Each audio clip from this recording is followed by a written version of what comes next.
ଜୟ ଜଗନ୍ନାଥ। ଆପଣ କେତେବେଳେ ବି ଭାଙ୍ଗି ଯାଆନ୍ତୁ ନାହିଁ। ମନରେ ଭରସା ରଖନ୍ତୁ। ଏତେ ସହଜରେ ହାର ମାନନ୍ତୁ ନାହିଁ ଆଜ୍ଞା। ଶ୍ରୀରାମ କଣ ଡରି ଯାଇଥିଲେ ଯେ ବାନର ସେନା ନେଇ କଣ ରାକ୍ଷସ ରାଜ ରାବଣ ସହିତ ଲଢି ପାରିବେ ବୋଲି। ଥରେ କଣ ହୋଇଥିଲା?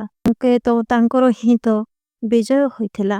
ଶ୍ରୀକୃଷ୍ଣ ମା ବାପା ଛାଡ଼ି ସବୁ ହରେଇ ସେ କଣ ଭାଙ୍ଗି ପଡ଼ିଥିଲେ ନାହିଁ ଆଜ୍ଞା।